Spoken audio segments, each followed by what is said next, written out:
Here's a question for you. What would you be willing to do to win a match? Spit him in the face and bite him in the balls. What else can I do? Ayo, this is the greatest of all time. People, today we're celebrating over 10,000 subscribers. And we're celebrating with a video from Tap Out Corner. The link is in the description. 10,000 IQ moves in WWE. 1 IQ for every subscriber, people. This is special. Let's check that out. Kevin Owens is the definition of work smarter, not harder. On SmackDown, Randy Orton and KO were tagging together. Owens desperately needed to tag in Randy, so rather than try to get to the opposite side of the ring, I don't remember KO just left the ring and ran to the other side to tag in the Viper. A simple but very effective. Kevin Owens, I talked about this so many times. I always try to explain Kevin Owens' character, and this video explains it perfectly. He's like us watching and thinking like, wrestling doesn't make any goddamn sense. What do you mean he? Well, what do you mean he? And Kevin Owens is like, yeah, I actually can rewatch these shows. I know what was said about me, and this is a perfect example. Speaking of Randy, the Viper is pretty smart too. Opa. On SmackDown in February 2026, Orton was in a match with Solo Sikoa. Sikoa got into position to hit his finisher, the Samoan Spike, and was just waiting for Randy to turn around. This was pretty recent, wasn't it? Because he didn't even turn back. This is my prediction, because I'm pretty sure I made a review on this show. He's gonna turn, not even gonna turn back. Didn't do that. Just like, instead, Opa! he RKO and won the match. Hell yeah. And arguably came up with the best strategy to win a ladder match. These matches are on so Raw in good. 2005, the Radar Superstar was facing Matt Hardy in a ladder I love match. the story, man. Like, when I got deep into wrestling and WWE Network happened, so we can rewatch all of this shit, I rewatched most of the story, man, because it was the closest thing to a real thing in the WWE, right? Like, these two had a rivalry, because, let me explain. This guy right here, this guy was facing a girl, Lita, and he was injured, so this guy fucked her, basically. To kind of sum it up in a gross way. Edge entered first, but instead of going to the ring, the Ultimate Opportunist hid in the corner of the entrance stage. Then, when Matt Hardy came out, Edge blindsided him and ran straight for the ladder. Matt recovered fast enough to stop Edge, but had the Radar Superstar beaten up Hardy a bit more. But this was like after the brutal match at SummerSlam, right?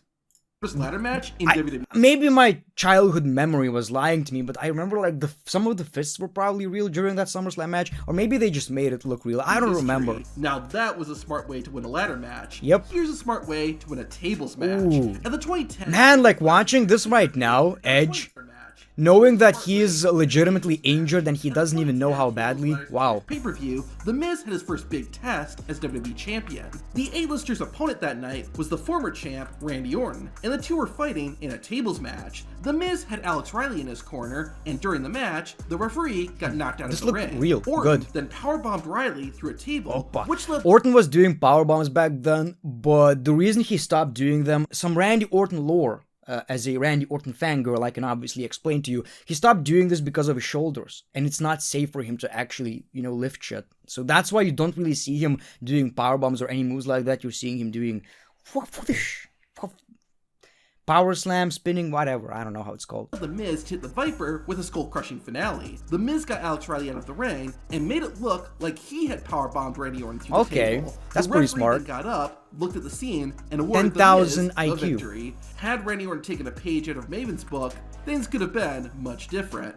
On Monday Night Raw, Maven found himself outnumbered when he took on Eugene, who was accompanied by William Regal. Maven thought outside the box and found a way to even the playing field.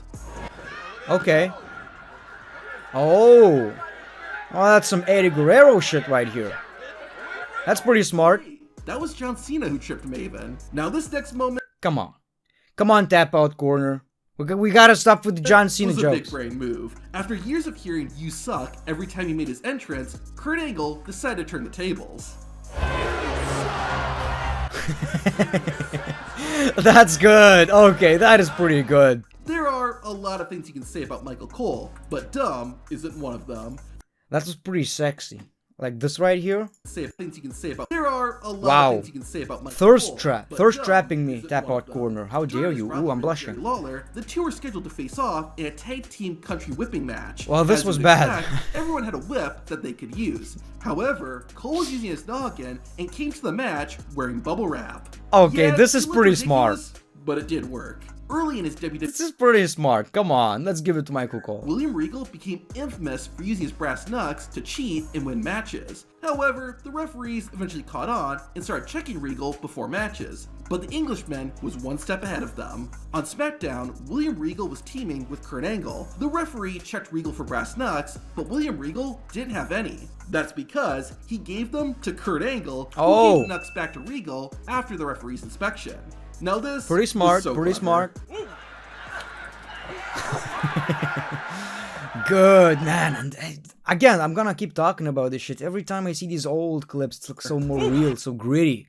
Like, that's how you legitimately would fool somebody. You know, I'm a dodge. It's actually a DDT. Well, you wouldn't do a DDT, probably. Shouldn't. And I was a kid once. I got in a fight at first grade, so I was like 7 years old, right? I tried to hit my classmate with a pedigree. It did actually hurt though, so don't do that. I don't know why more wrestlers don't do this. At an untelevised WWE show, John Cena and Rey Mysterio were having a match. Cena started running the ropes, so Mysterio just got out of the way and let John keep running. Not only did Rey get to catch his breath, Breaking the but the fourth Doctor wall. of Thugonomics exhausted himself, allowing Mysterio to capitalize. Eddie Guerrero was a master of bending the rules and thinking outside the box. During a triple threat match, Eddie and his valet China hit a metal pipe inside a bouquet of flowers. I would like to watch a compilation of Eddie Guerrero just doing this shit, man. He was the best at it. Guerrero's opponents so many, I've seen so many, like thousands, and there's still so many more. Until it was too late. And he won the match thanks to it. This wouldn't be the last time Eddie's creativity got him the W either. Oh yes. Years later, Eddie Guerrero was in a match against Roman Reigns' older brother, Luther Reigns. Roman Reigns' older brother. Do you guys remember? Ah, man, this is wild. This is a throwback. There were reports of Reigns bought steroids. Oh my god. Oh my god, he is going to be suspended. We're going to reveal all the information. I could be remembering this completely wrong, by the way. I remember being like, there's going to be documents, revelation of Reigns buying it. Steroids or something, I don't remember. And then the reveal was, yes, Reigns, Luther Reigns, actually did it and nobody gave a shit. During the match, Eddie grabbed a chair and brought it into the ring. This was a classic Eddie Guerrero spot, but Guerrero wasn't just doing the same old trick. Before grabbing the chair, Eddie had stolen a baton from a security guard and hid the weapon in his boot. When the referee was busy getting rid of the chair, Eddie took out the baton and smashed Luther Reigns in the head. With his opponent out cold, Latino Heat hit the frog splash and won the match. Like, Dominic is trying to do that sometimes too, it just doesn't work the same. It's pretty good, but Eddie, he just, and even as a babyface, right? Dominic Mysterio might have Eddie beat for the highest IQ move. While wrestling Penta, Dominic Mysterio ran out of the ring, grabbed his championship belt, and the Timekeeper's hammer. Dom dropped the title, distracting the referee, and then hit Penta with the hammer. This was pretty good. This was pretty good, I remember. Putting the hammer in his boot and hitting Penta with a 619. This was pretty good. He is called Dirty Dom. The only difference is he's doing it as a heel, right? Now here's a really smart way to get out of a crossface. Oh, double. Good. Wow. Now, 1000 IQ moments. It's crazy. I understandably why, of course. But it's crazy how we can't actually see these matches anywhere, really. Like, we can obviously probably go to Netflix, but WWE always use the same clips of, wild-ass moments happening. And some of them, unfortunately, happen with this gentleman right here. Now, 1000 IQ moments don't just happen during matches. In the lead up to their fight at No Way Out, Stone Cold Steve Austin and Triple H had a contract signing. Part of the agreement was that neither man could attack the other until the No Way Out pay-per-view. Stone Cold and Triple H signed the contract, but then the game attacked Austin. After laying out the rattlesnake, Triple H revealed that he'd only pretended to sign the contract. After sharing that, the game agreed to the terms and conditions. I pretended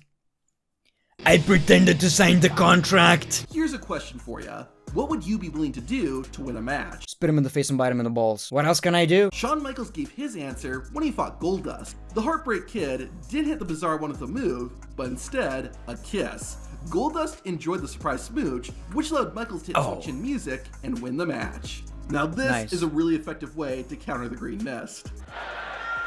And, ooh! This is We straight all from know Mortal that the only Kombat. way to be eliminated from the Royal Rumble match is to be thrown over the top rope and have both feet touch the floor. Yes, we know that. So, wouldn't the best strategy be to stay low and do nothing?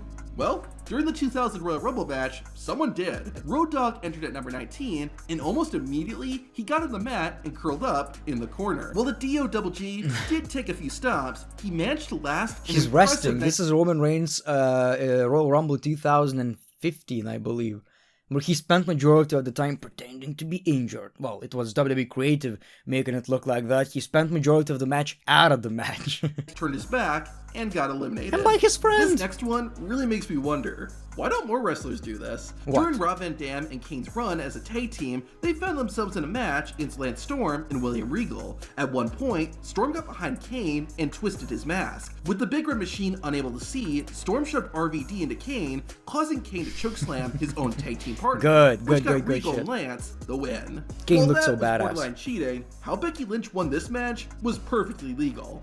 Bailey stacks up Lyra. Oh, this was such a good reversal. It's so easy to fail at that shit. Bret Hart came out to the ring to trash talk Goldberg. So, basically what Bret Hart does today.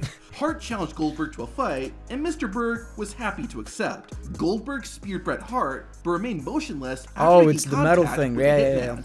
Bret got up, took off his shirt, and revealed that he wore 10,000 metal IQ. around his stomach. 10,000 IQ right here.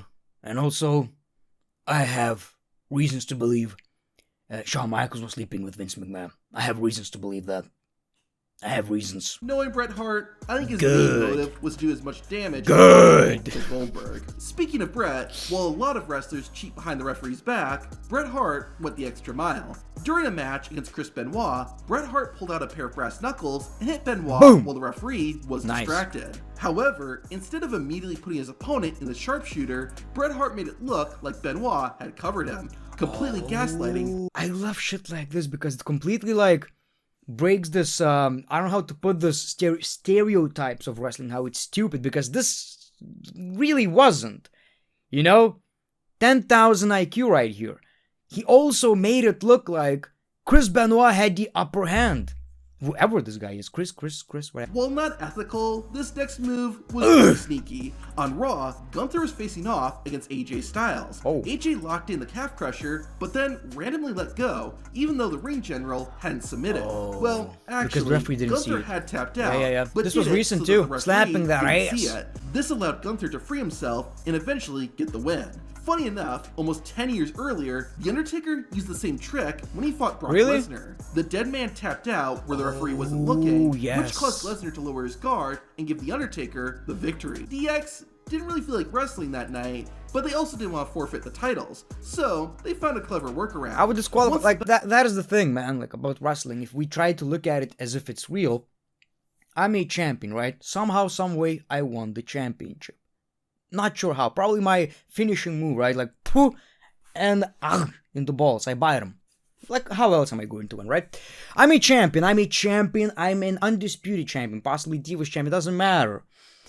I just disqualify myself. I leave. Bell rings. I leave. Count out. I retain the championship. I lose, but I'm a champion. Until somebody says, well, if you lose this match, if you get disqualified, you're going to lose the championship. And until we get that. But, you know, as long as I can, I would milk that opportunity. Triple H and Shawn Michaels got themselves disqualified. Not only That did was they smooth. not break a sweat, but since it was Nice. a DQ, they remained the WWE Tag Team Yep. Champions. I wish that's how my job worked. At the 2012 Extreme Rules pay-per-view, Sheamus and Daniel Bryan clashed in a Nice. 2 out of 3 falls match. Sheamus wound up winning the first fall, but not in the way you would expect. Daniel Bryan began kicking Sheamus's left arm. The referee eventually had no choice but to 5-second disqualify rule Bryan or something? and award the first fall to Sheamus. However, this left the Celtic Warrior injured, which allowed Bryan to apply the yes lock and win the This is pretty smart.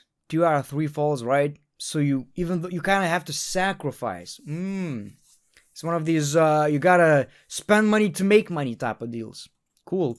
You would think Devon made the dumbest move possible when he challenged the Olympic gold medalist to a freestyle wrestling contest. However, it was actually That is my finisher right here.